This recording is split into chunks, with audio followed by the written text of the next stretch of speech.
Raftópolo, que está en línea. El doctor Raftópolo va a presentar este fin de semana un libro que contiene un trabajo de investigación que me parece que personalmente a nosotros nos resultaba sumamente interesante poder charlar sobre estos temas, dado que aborda tres ejes muy fuertes y de mucho interés. Por un lado, la juventud, la cultura, la comunicación, y bueno, Carlos Piegari y Ana Bía Espinosa estarán también colaborando en la presentación de ese libro. Pero bueno, Alexis, ¿cómo estás? Muy buenas tardes, un placer enorme. Alicia y Miguel aquí de este lado del micrófono.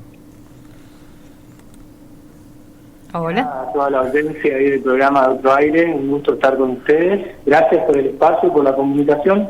Y quería decirles, los escucho un poquito bajo. Sí. A ver ahora. Ahora sí, ahora estamos mejor. Dale, bueno. Vamos a hablar del libro en sí, digamos, y de la investigación que está detrás. Contanos un poco. Bueno, este es, en efecto, un proceso de trabajo que uno podría fecharlo, digamos, desde 2012 a 2018 aproximadamente. Y si bien uno puede fechar esos procesos investigacionales, en rigor de verdad, toda la experiencia socioexistencial, digamos, está implicada en esto, ¿no? En el proceso de aprendizaje. Uno todo el tiempo está aprendiendo y esa es una dinámica, felizmente, que no se circunscribe a un ámbito formativo institucional, ¿no? Pero digamos que puede fecharse en ese plazo temporal y tiene que ver con mi formación doctoral, ¿no es cierto? Esta formación se llevó a cabo en la ciudad de Córdoba, gracias a una beca del Consejo Nacional de Investigaciones Científicas y Técnicas, y fue allí en donde yo me inmiscuí en todo ese proceso en una organización político-territorial juvenil en la que estuve implicado fuertemente, y toda esa experiencia fue lo que me interesó mucho de poder investigar. Digamos que mi investigación inicial siempre estuvo vinculada a la juventud, a las experiencias juveniles, en relación a las prácticas político-culturales, comunicacionales, pero aquí yo encontré, por así decirlo formalmente, la unidad sociocultural de análisis, ¿no? Y como bien decía Miguel, están involucrados todos esos ejes, juventudes, entre la política, la comunicación y la cultura, y podríamos empezar, si les parece bien a ustedes, problematizando la cuestión del plural. ¿Por qué juventudes y no juventud? Esa es una cuestión intrínseca, porque estamos aludiendo con esa pluralización a esa heterogeneidad socioexistencial, que por cierto no se circunscribe pura y exclusivamente a una cuestión generacional, sino que la condición humana, si se quiere, tomando el concepto filosófico de Hannah Arendt, se caracteriza por esa pluralidad, por esa heterogeneidad. Digamos, en efecto, que yo tomé la excusa de la cuestión generacional para pensar aspectos de la condición humana en su conjunto. Y bien, ¿cómo se va enhebrando entonces la dimensión de la comunicación, de la política, de la cultura? Aquí entonces aparece una tesis, digamos, un razonamiento que yo propongo en este trabajo y que tiene que ver con pensar a la comunicación corriéndonos de ese espacio pura y exclusivamente mediocéntrico. Ustedes saben que históricamente se suele circunscribir los procesos investigacionales en comunicación a la cuestión de los medios de comunicación, pero ciertamente no podemos soslayar que la comunicación es constitutiva de los procesos vinculares, constitutiva de la vida social.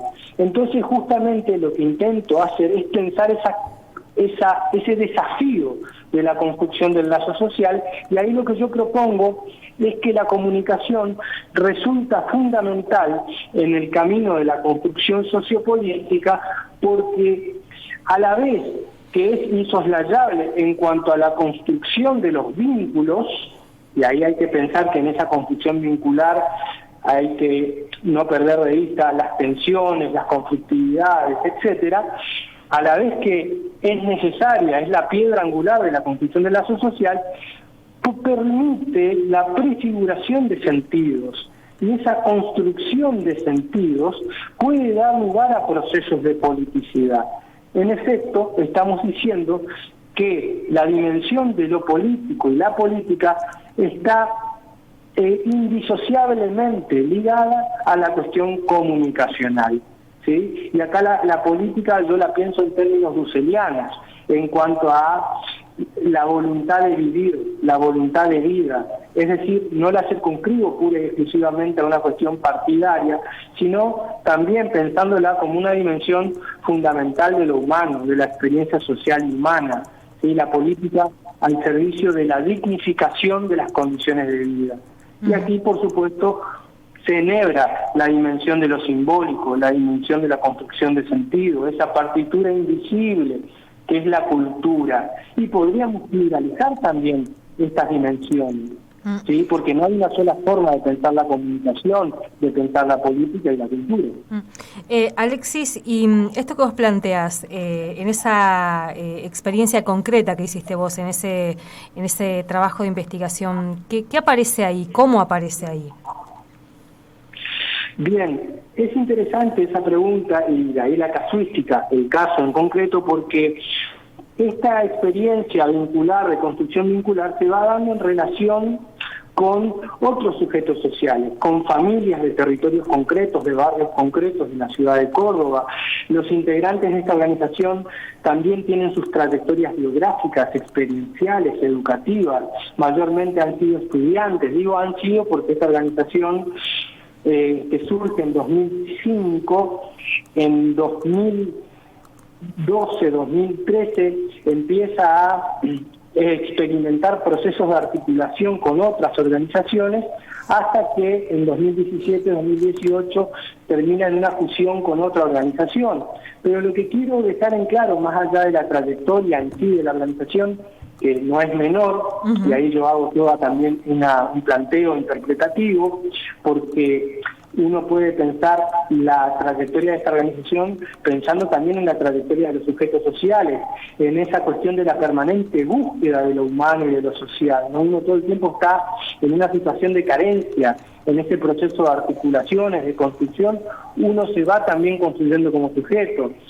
Y volviendo a la cuestión concreta, en esa articulación intergeneracional, porque como te expresaba Alicia, nos encontramos con familias en determinadas condiciones materiales de existencia, de sectores mayormente pauperizados. El desafío fue ir tejiendo lazos, ir tejiendo lazos que permitan proyectos culturales, ¿sí? Desde cuestiones educativas como las clases de apoyo a hijos de estas familias, hasta pensar proyectos culturales, políticos y laborales como espacios de carpintería, panadería, es decir, una serie de prácticas culturales, laborales, etcétera, que ayude justamente a ese tejido del lazo social a ir ganando confianza y a entender ese horizonte colectivo, porque aquí aparece una cuestión insoslayable. Uno va entendiendo que no se salva solo, sola, que uno necesita de los demás, y lo que le pasa a los otros, nos pasa a nosotros. Si todo esto se va avisorando en esa experiencia, que fíjense ustedes cómo va tomando esa dimensión de politicidad. Es decir, es una construcción, ¿sí? Y esto, por cierto, si uno lo contextualiza y lo historiza, en rigor no es nuevo. Hay una trayectoria larga, felizmente, en nuestro país, en nuestro continente, a nivel global, de este tipo de construcciones. Esto no surge de un repollo, ¿no? Entonces, si uno ancla dentro de una historia sociopolítica, todo esto va encontrando diálogos con experiencias análogas en otros momentos histórico-políticos. Ajá. Hablemos un poco de los procesos de comunicación, porque me parece que eso también es muy importante. Vos ya diste un poco el contexto de situación, cuál es la población con la que estuviste trabajando, muy involucrado, un poco la historicidad de todo ese proceso, pero hablemos del aspecto comunicativo en el que también te fijaste. Sí, como les decía, fundamentalmente pensando en los vínculos, en las interacciones, cómo fueron gestándose esas interacciones. Y ahí es muy interesante lo que va saliendo, lo que podríamos denominar antropológicamente la perspectiva de los actores, ¿no? Esto es, los compañeros, las compañeras de estas organizaciones, cómo van entendiendo y reflexionando sobre sus propias prácticas, y también los compañeros de los territorios, porque en esta construcción vincular, que es en efecto una construcción comunicacional, sociocomunicacional, en un momento dado va surgiendo lo que a mí me hace mucho sentido, que es lo siguiente. En una de las entrevistas, una de las compañeras me dice, la verdad que el proceso que nosotros estamos llevando adelante es muy complejo, desanima muchas veces, porque uno no va viendo de buenas a primeras las transformaciones que se traza, y yo creo que nos transformamos más nosotros que los propios vecinos.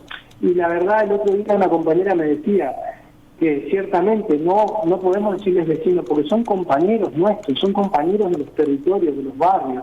Y acá esta noción de compañero del territorio, que yo después, a partir de esto, elaboro toda una categoría de interpretación, de análisis, nos hace saber justamente cómo se da ese proceso de reconocimiento de ese otro, de esa otra, ¿sí? Que en su singularidad, que en su peculiaridad, forma parte de este proyecto sociopolítico. Y acá aparece la dimensión comunicativa. Y compañero, compañera, que uno, si de nuevo lo ancla en materia histórico-política, tiene un fuerte raigambre peronista, si ustedes quieren, trasciende esa cuestión, porque si lo pensamos incluso etimológicamente, el compañero, la compañera, es el que comparte el pan. Pero no solamente el que comparte el pan, que nos nutre, que nos sacia el hambre, en términos, digamos, nutricionales, sino el que se enfrenta a la adversidad con el otro, con la otra. Fíjense qué interesante esto. Y acá aparece esa dimensión comunicacional y esa prefiguración de sentidos. ¿Qué sentidos estamos construyendo en esa relación que se va tejiendo? Y fíjense qué gravitante que es esto y qué actualidad que revista en un tiempo donde lo que está en cuestión, una vez más, son los lazos sociales. Ahora, Alexis, en ese trabajo situado, digamos, en esa causística, como vos planteás, ¿qué veías ahí ya de lo que hoy aparece enunciado, por lo menos desde algunos lugares, de sectores de las juventudes que, por ejemplo, terminan votando una propuesta como la de Milei, o sintiéndose interpelados por algunos de los planteos de Milei, de los libertarios? ¿Se veía algo de eso? Ciertamente sí, me parece que esto obedece a un proceso largo, sí, un proceso que si uno lo tiene que de nuevo circunscribir a una trayectoria histórico-política, a una historia semiótica, si vos querés. Ustedes recordarán ya esa expresión de Raúl Ricardo Alfonsín, esta idea de que con la democracia se come, se cura, se educa, y uno puede decir, bueno, en 4 décadas de democracia, se come como se debiera, se educa como sería deseable, se cura como fuese menester que se otorgue esa solución sanitaria. Uno podría decir no. Infelizmente hay grandes segmentos de nuestra población que, digamos, no ven cubiertas estas necesidades fundamentales, de nuevo, para sostenerse en la vida. Y nosotros decíamos antes que la política es la voluntad de vivir, pero no de vivir de cualquier modo, de vivir dignamente. Entonces, la democracia es un horizonte y funciona más bien como un tipo ideal, pero conviene señalar esto porque en esas 4 décadas todavía no se ha alcanzado ese bienestar general para el heterogéneo pueblo nuestro. Entonces, todas estas insatisfacciones han, de alguna manera, derivado en lo que hoy es Javier Gerardo Milei y lo que él representa. Y uno que ve, en relación a lo que vos estabas expresando, Alicia, uno ve en términos electorales el componente juvenil policlasista, porque esto trasciende los sectores y las clases sociales, es muy determinante en la victoria electoral de este personaje. ¿sí?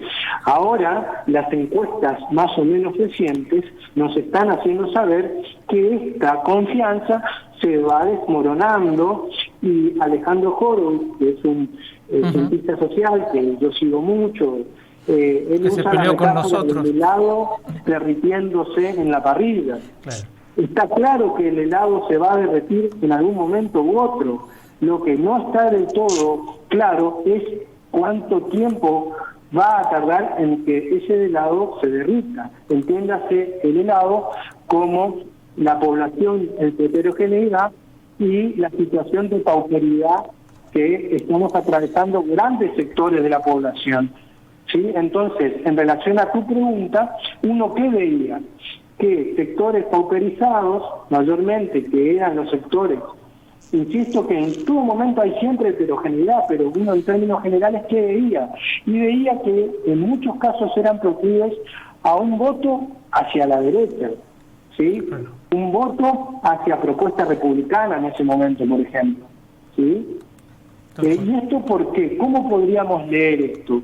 Las lecturas tampoco son sencillas, no siempre son lineales, casi nunca lo son, pero uno puede interpretar esto justamente en esa dinámica de exclusión, porque habría que preguntarse cuántos de estos jóvenes llegaron a la universidad, cuántos de estos jóvenes pudieron acceder a un empleo seguro, cuántos de estos jóvenes pudieron realmente acceder a servicios de salud pertinentes. Es muy probable que un muy menor porcentaje. Entonces, esa situación de exclusión continuada, sostenida y agravada, insisto, da como resultado este estado de situación que hoy nos atraviesa. Está bien. Cerremos con el anuncio parroquial. ¿Dónde se va a presentar este libro? ¿En qué horario? ¿Y quiénes van a acompañarte en esa presentación? El libro Juventudes entre la comunicación, la política y la cultura se presenta el viernes 9, este viernes 9 de agosto, a las 18 horas, en la sala de videoconferencias de la Universidad Gastón Gàtxarí. Esto está sobre calle Colón, esquina Salta, esquina Colón, para ser más exactos. Está abierto a todo público, ¿sí? Y quienes van a estar acompañando durante esta instancia es la comunicadora social, realizadora audiovisual, activista social Ana Espinosa, y el músico, compositor, escritor, una persona también muy ligada al arte, de la inclusión social de jóvenes a través del arte, Carlos Piegari. Así que bueno, agenda para este viernes, la posibilidad de acompañar también la presentación de este libro. Alexis, mil gracias por este tiempo.